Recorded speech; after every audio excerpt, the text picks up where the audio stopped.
restore points, but you can delete all of them or the most recent. And this tells you how to do that. To delete all, to delete the most recent. They're so tiny. I mean, even though Microsoft says it takes 3 to 5% of your hard drive, that's still nothing. You know. So, but that's how you do it. I just gave you a couple. It says here, system restore deleting all points, and under I put more. So there's 2 of them.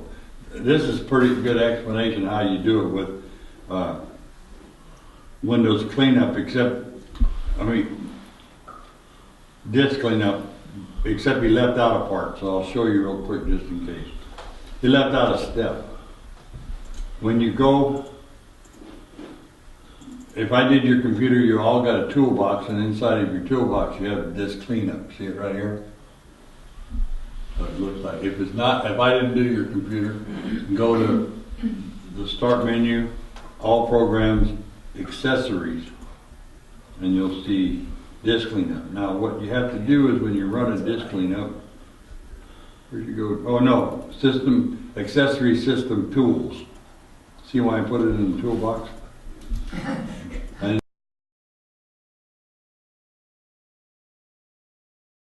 you say okay to it, and then it's got to look at the whole computer to see what it can clean up. And what you're looking for is, you could go ahead and clean these if you want to, but what you're trying to do is go down where it says clean up system files.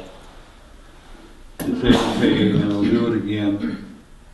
It'll scan them again theoretically. There it goes.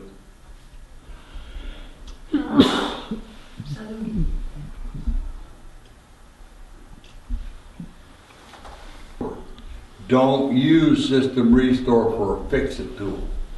Please don't, because you're gonna have a bad enough thing wrong with your computer that when it tries to restore it, it's gonna burn the whole Windows down. And then it's very difficult to get in and get your stuff if you haven't backed up. So what I'm trying to tell you is that all the time, people call me all the time and they'll say, I need you to fix my computer. I ran system restore, but it didn't work.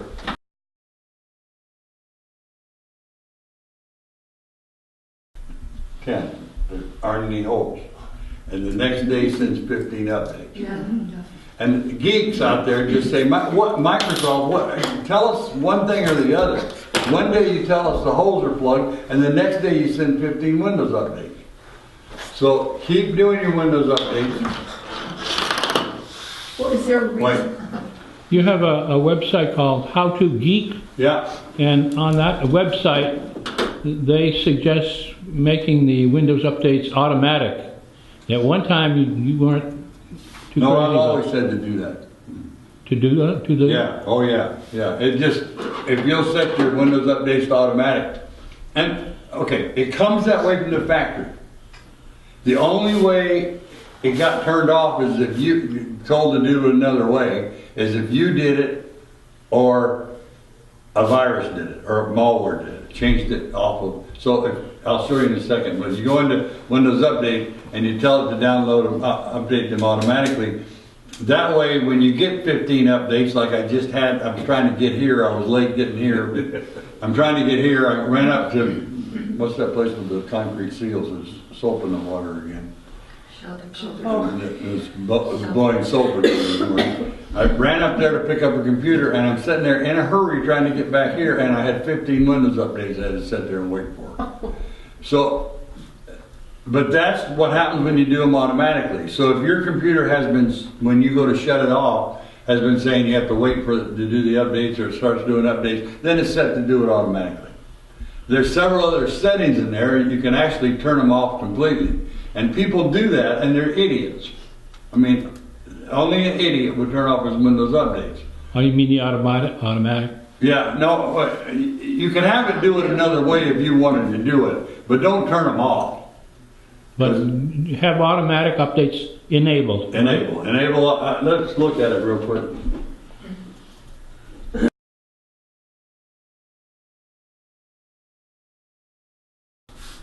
The question I got was, how can you get stuff off a ruined CD? a CD that won't load and won't come back up. And this CD recovery toolbox right there was actually really interesting. It, I don't know if it works or not because I don't have a busted CD. I installed it, I downloaded and installed it to my computer, and the reason I did is that the reason I went ahead and did it was because I want to be able to tell you, and I wanted, because I figured right away it would be trying to put in 30 bad programs. You know, I'd be fighting it, trying to keep it from screwing up my computer. And actually, it didn't try to install anything. And I couldn't figure out why, and then later on I did. Because this same company, I just told you to go to my desktop. Well, there it is. When you run this thing, it doesn't ever ask you, even the Google toolbar. Nothing. Wow. I was shocked. But then now I've figured out why. Because this company sells, see, there's no CD even in the drive, so I can't even use it. But if somebody gets a bad CD and they got some information on there they want to get off, CDs work exactly like records. Like a record. And remember how bad we could mess those up. And really doesn't take much to get a record to quit working if you scratch it, or barely scratch it, or mess with it. And so the same thing happens to CDs. So if you had a CD with a bunch of information on it, you could run this program, and we'll just leave it there on the website so you can get to it. But every time you close it, it goes to their website, which is why they didn't try to nail you, because they have some of the damnedest programs that aren't free. So that explains that, right? But they got programs that'll fix almost anything. Address book fix, and access fix, they're in alphabetical order. PowerPoint fix. Programs that will fix things, but you have to buy them. And the one that you asked me about happened to be the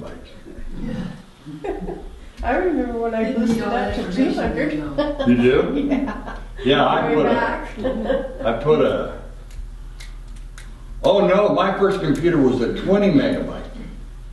And I added an external drive that was 100 megabytes.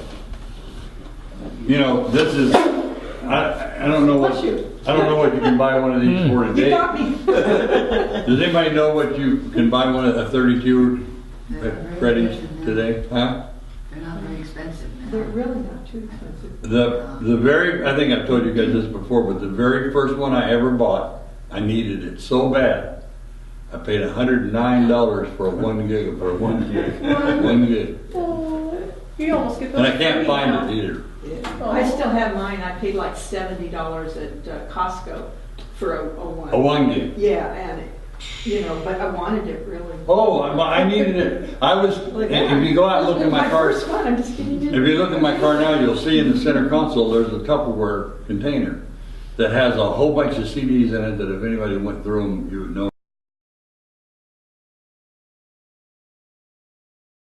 right away. I don't need them. But I used to carry that box completely jammed full in my car to be able to fix computers that I've got on here. The tons of stuff that I've got on here. Well, now you can really plug into that. You have to have a new. But if you have an old CD that you can't get stuff off of, don't be afraid to download this program. I'll leave it on the website just because it was interesting. It's called? Well, let's look and see. RecoveryToolbox.com. Yeah, I'll show you how I did it CD here. recovery.